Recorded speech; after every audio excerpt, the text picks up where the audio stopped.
hoping that I am live for you at the moment. Apparently I was trying to record it for you as well as stream it, and it doesn't quite like that for some reason. I don't have the required permissions to be able to do that, maybe because it's in a private Facebook group. But thank you for either being here or for signing up to get the information about our live class. And the purpose of today is really to give you, or basically the purpose of the week was that we get a lot of clients who come in to see us. We get a huge amount of people who have been elsewhere, or they have had pain that comes and goes, or they can get it so much better and then they can't get it any better at all, or they get a little bit of a gain but then it goes backwards. And a common theme through everything is that maybe they know what's going on with themselves, maybe they know they've had a disc problem, maybe you know you've had a joint problem, you've had an injury, but piecing all those pieces together and working out what to do from there is probably the missing piece. You know, you might have seen someone who said you've got poor posture, you might have seen someone who said, you know, your muscles are weak, you might be a little bit stiff, but putting all that together to create an environment where you actually improve and get better is one of the big missing pieces of the puzzle. And today and for the rest of the week, I'm probably hopefully going to be talking maybe 10 to 20 minutes or so a day. I do tend to gabble, so it might go a little bit longer, but the aim for today is to really just talk about back pain, what back pain is, what structures can cause it, and basically the sensitization of tissue, which basically means which tissues can feel pain, and also, you know, with that sort of chronic cycle of pain where people have had pain for a long time, what is going on with that could cause problems. So let's see, and let's get going and see how we track. If any of you have had a question, or if you had a question that you've wanted to post, I've got hopefully access to my phone on this side here, so if there is anything there that you want to ask a question, feel free to pop in. If I don't get to it today, I'll definitely try and address it either in the comments or later on in the week. So what is back pain? Very good question. It is a huge range of things. So we're going to start with a little bit of anatomy. So bear in mind throughout the week, just a caveat on this whole week, we're talking about obviously back anatomy and what can cause pain and factors today. Tomorrow I think we're going to go through posture. Wednesday is going to be sort of flexibility.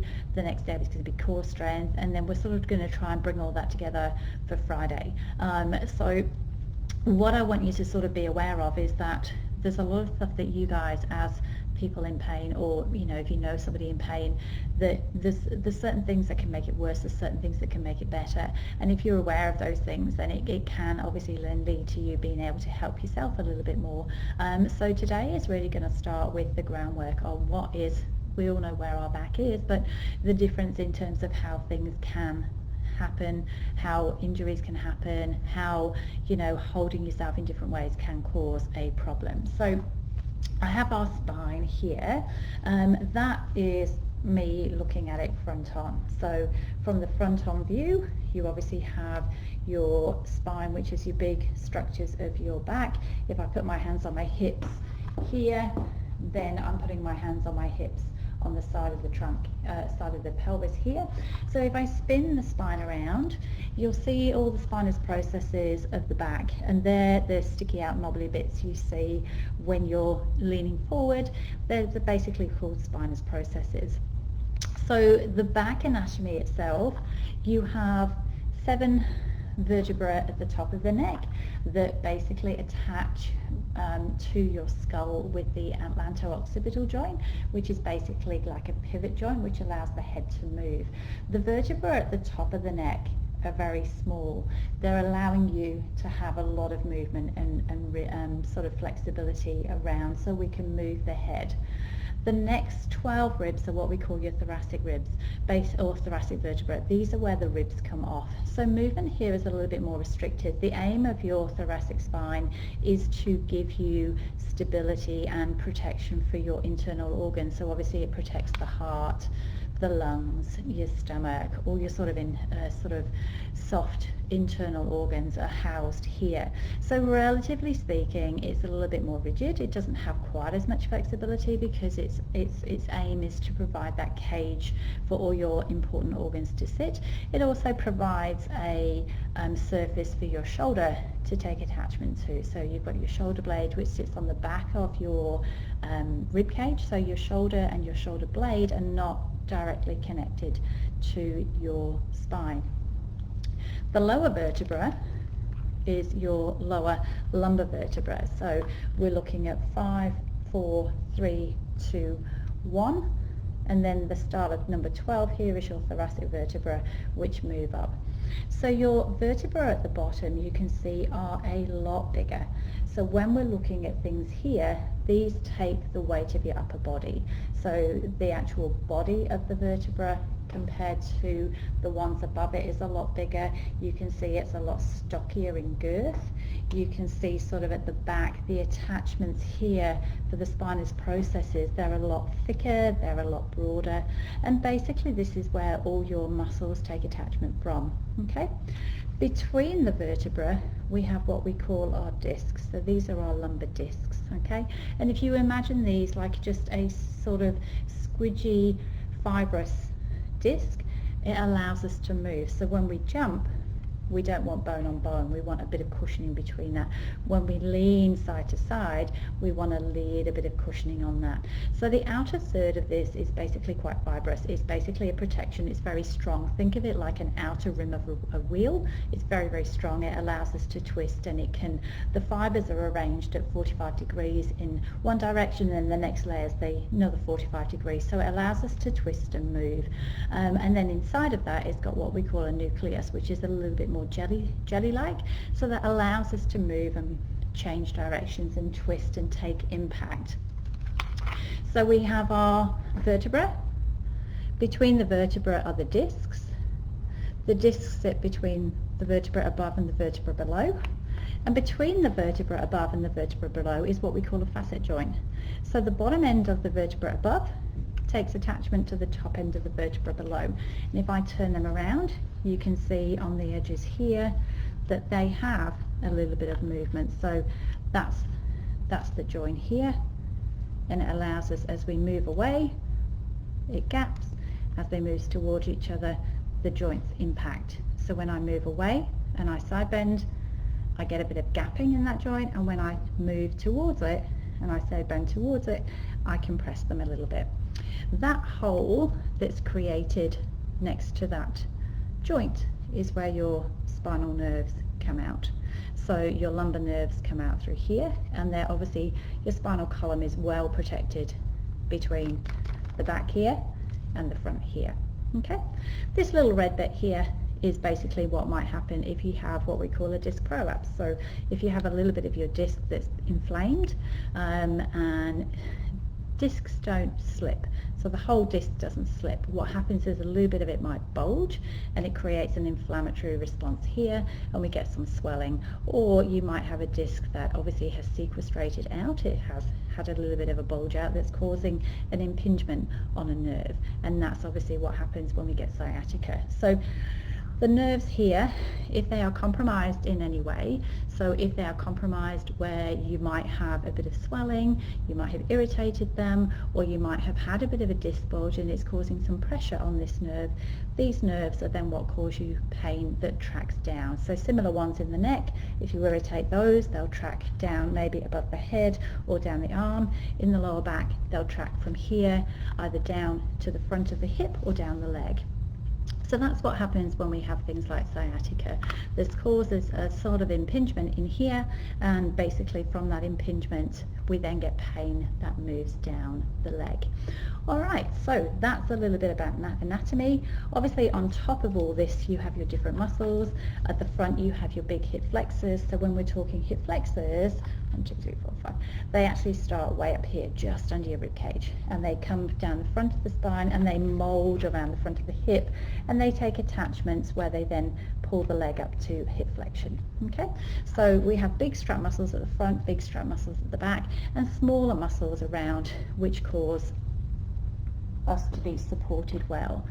So what basically can go wrong? Obviously you can see through here, just by looking at this, we have facet joints of L5S1, facet joint of L4-5, 3-4, 2-1, 1-2, and the thoracic and the lumbar. So we've got 6 different joints here on one side, 6 different joints on the other side.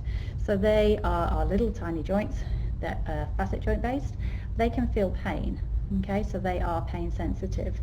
The disc itself, you've obviously got the different discs between each vertebra and the disc between the lower vertebra onto the sacrum, and they are pain sensitive on their outer third. So the inside of the disc not so much, the outer third is pain sensitive as well.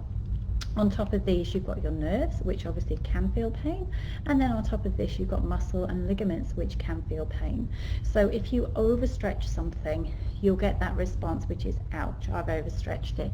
Same when you have muscle that's in trigger points. If your muscles are tensioned and they're tight and they're working very hard, same as when we do a run and our quads get sore, we have that same response that's going to happen in our muscle. So if you think about the body itself, and if you think about the back, we've got discs, joints, bony structures themselves, so the joint structure can be irritated, especially if you've got a bit of arthritic changes where, you know, we are losing a bit of fluid and the joints impact a bit quicker as we get older. We also have the muscles and the ligaments and the soft tissue around it. And also if we've then had, you know, theatre or an operation, or we've had an injury, we might have some scar tissue, and scar tissue itself can be painful as well. So there's a lot of tissue in there that can be sore. If you have an injury, so say you've leant forward and you've tweaked yourself, or you've had, you know, a trauma where you've fallen over, or you've been in a car crash or something like that, where you can definitely remember there was an acute injury, your healing time for that injury depends on what's been damaged. So, you know, typically if it's a small, like a minor injury, it might be 0 to 6 weeks. If it's a little bit more of a major injury, your healing time might be 0 to 12 weeks. And what happens when we have an injury is that there's a sort of myriad of phases that happens. We have that acute problem, so we've tweaked it, we've hurt it, we've strained ourselves, we've traumatized ourselves somehow to get that injury. And what happens is the body creates what we call an inflammatory response. So, you know, if you pull your finger, or you knock, or you go over on your ankle, the whole sort of ankle swells up. We get like an angry inflammatory response, and the same thing happens in the spine. It's the normal natural healing process of the body. So we get swelling into the area, and the aim of that is to stop the movement. We obviously, it's sort of trying to bring, it wants us to stop moving, so it's trying to splint the area. It also brings in like the healing mediators. So as soon as we injure something, the body's response is that hurts, that we've done some damage, let's go in and try and fix that area. So you'll get the swelling that comes in, and you'll get the chemical responses. So those sort of healing mediators, the inflammatory mediators that come in to start that healing process. Now, if you have had an injury, we kind of need that inflammatory response. So taking something like anti-inflammatories straight away isn't that great, because you want that inflammatory response to help you heal. And the inflammatory response is that first 24 to 48 hours. So what happens in that time is the body wants to stop and it wants to heal, and we want to limit any further damage. That's the main aim. So we're going to feel that it's sore, we're going to feel that we don't want to move it, and we want to keep it still and rested. And obviously from an ankle point of view, we generally would keep it compressed, and we'd elevate it, we'd put ice on. And it's a similar process with the back. We don't want to be moving it around too much if we think we've hurt it, because the more you move it, the more likely it is to get damaged further. Once that first 24-48 hours is finished, that's when we need to start moving, because that's when the healing process is starting. If we've had some damage to our bodies, the body is wanting to repair that damage. So if we've strained a muscle, if we've pulled a ligament, if we've done this, if we've done that, if we've got some discal problem, the body is trying to heal that. So then once that inflammatory response is finished, we kickstart the next response, which is that healing process. And this is where, you know, say if you're looking at a muscle tissue damage, the tissue is starting to repair itself.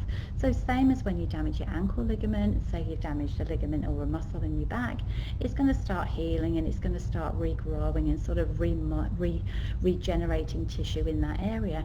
And that can take, depending on the level of damage, from that 0 to 6 weeks process. In that time, the body's still healing. It's still going to be weaker. It's the same when you roll your ankle. You're still liable to damage your spine or damage your back because it's still that little bit weaker, which is why we generally are a little bit more cautious.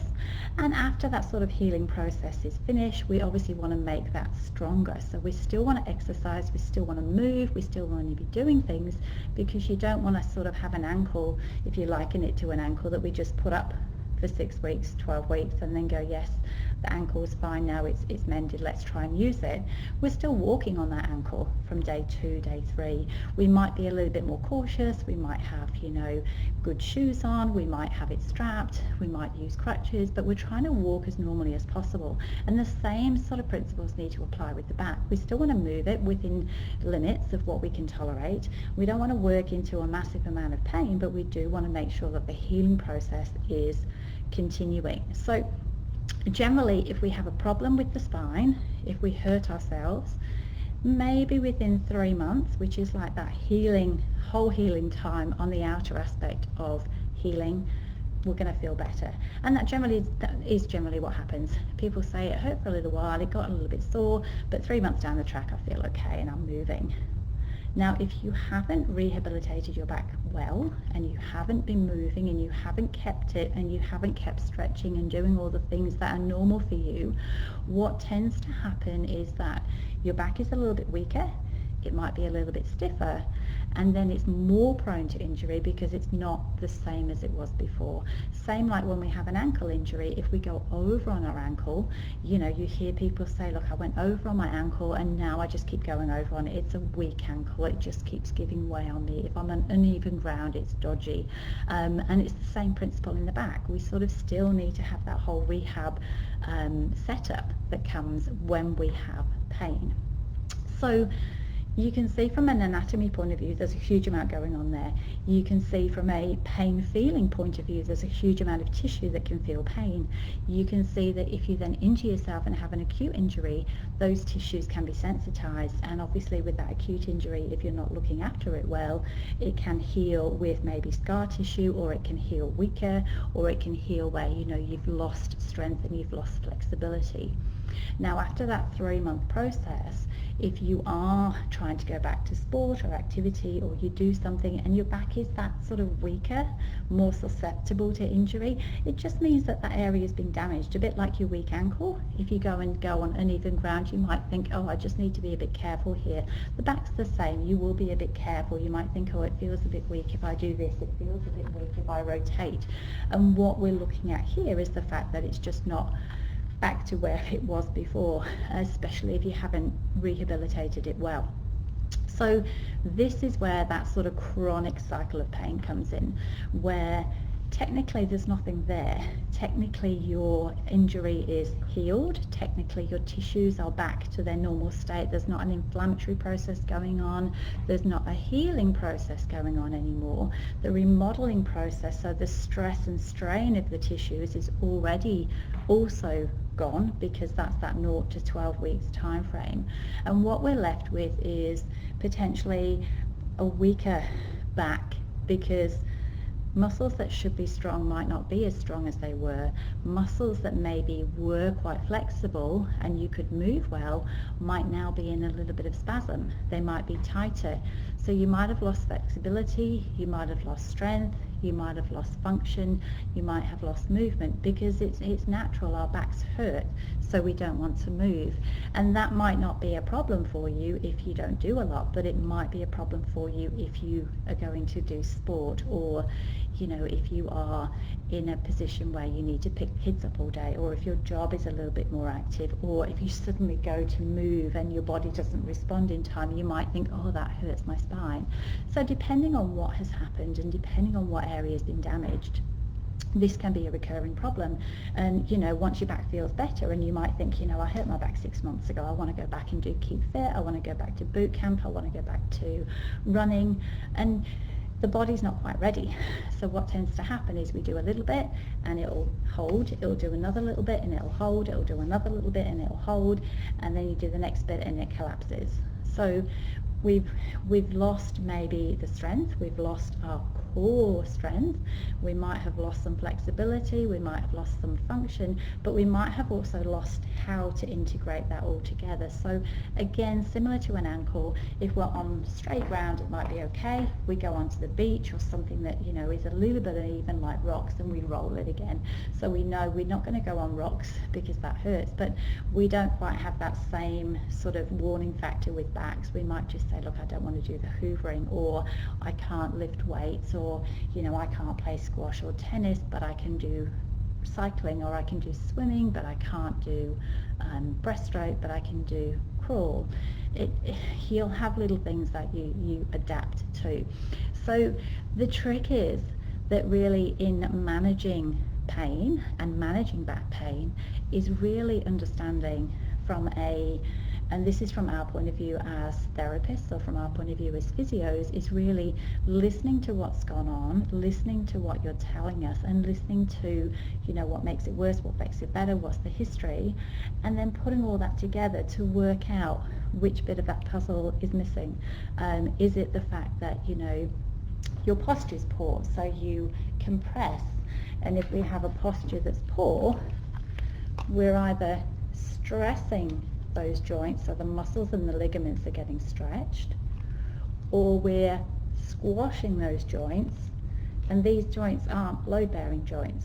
So if your disc is failed because it's a little bit degenerative, and you are in that squashed down, compressed posture, which can happen when your muscles are in spasm, you then transmit weight to these joints, and they don't like it. They can't feel pain, or they can feel pain.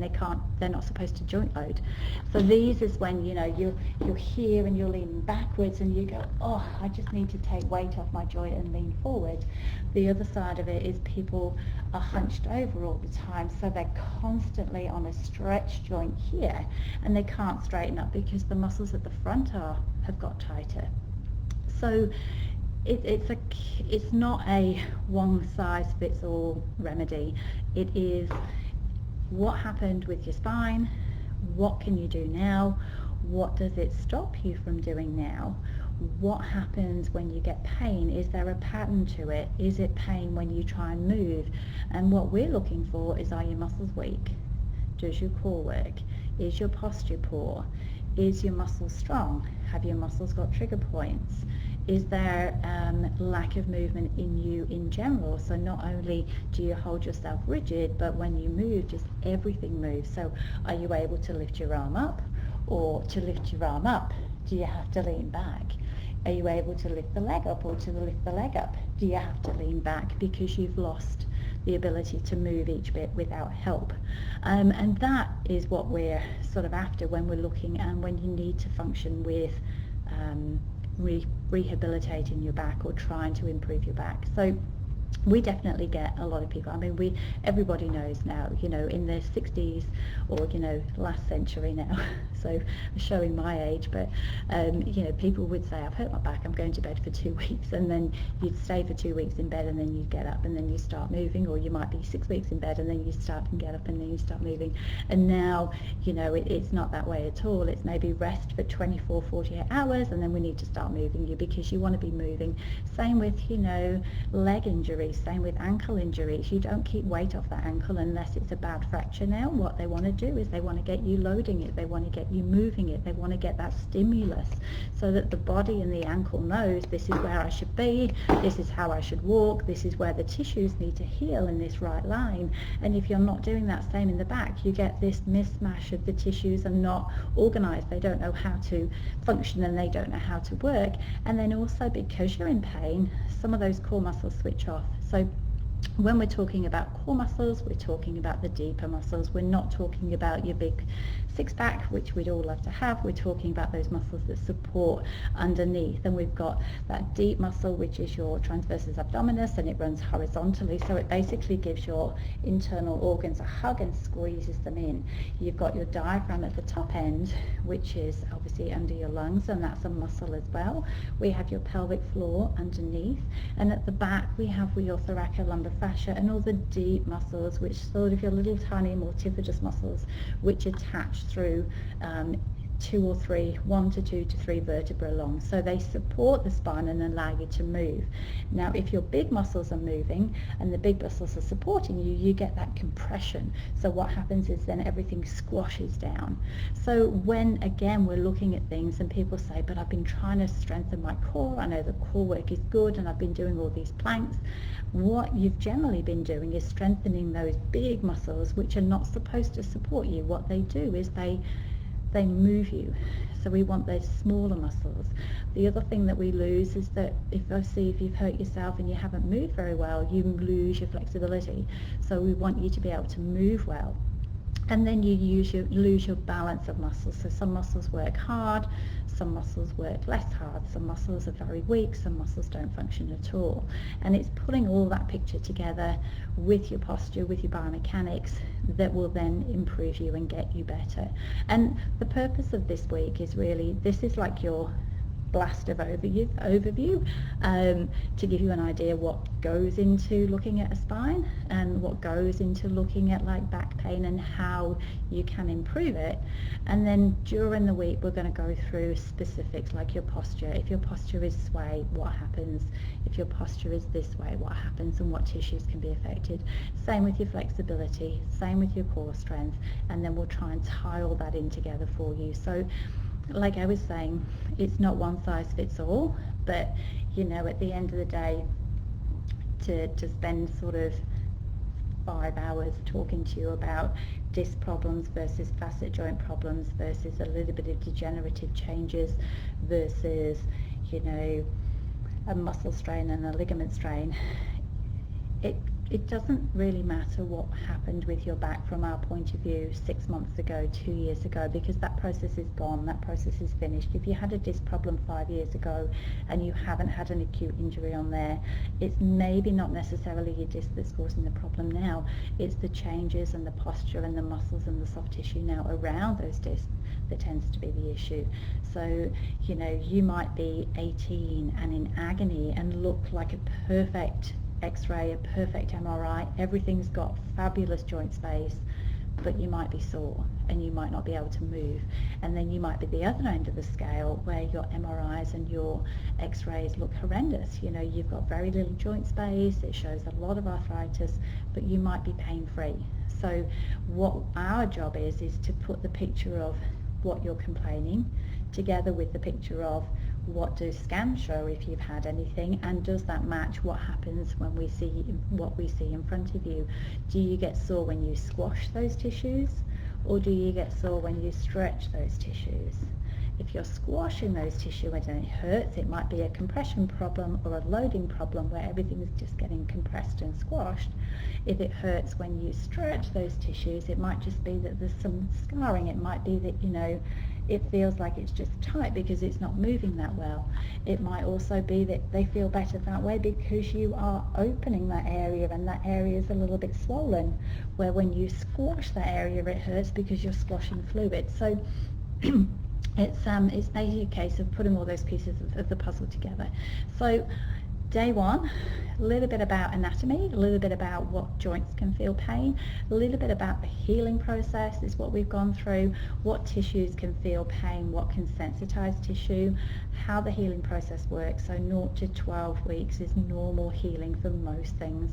And with chronic pain, if it's that chronic cycle of pain, it might not be the original injury that's the problem, it might be just changes in your posture, changes in how you're moving, which has created a cycle where the body feels that it's sore, but there's not an active process going in, and that cycle of pain can keep going, and typically if it's not addressed, you end up with, you're in pain, you don't know how you got there, and you can't remember when you were last pain-free, but your original injury was a few years ago, and then you started getting pain every 6 months, and then it started being every 3 months, and then it started being every couple of weeks, and now it's constant.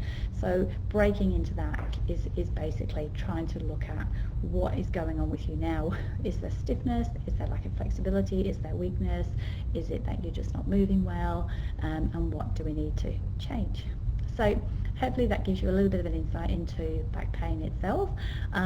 What we'll do tomorrow is we are going to cover posture, so the different postural sets and the different things that would be looking at for posture and how that can influence your pain.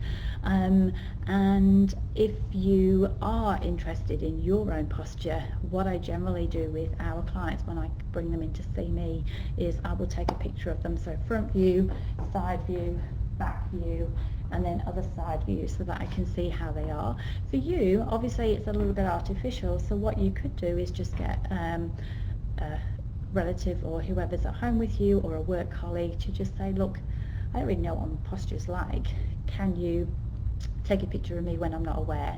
Take a picture of me when I'm working. Take a picture of me when I'm watching telly. Take a picture of me when I'm standing somewhere. And what that does is that gives you a quick snapshot of where you are, rather than feeling that it's artificial and you're standing to attention because you know somebody's watching you. But thank you so much, those of you who have joined me today. Hopefully tomorrow I'll get my act together and I will have it via Zoom so I can record it and stream that to Facebook. For those of you watching on Facebook, it will be fine. For those of you who are waiting for the email and the replay, I'll just download it from Facebook for you. So thank you for your time. Hope that's helped and given a little bit of an understanding, because at the end of the day, if you can understand things more, then you can change things. And we'll see you back here tomorrow at midday.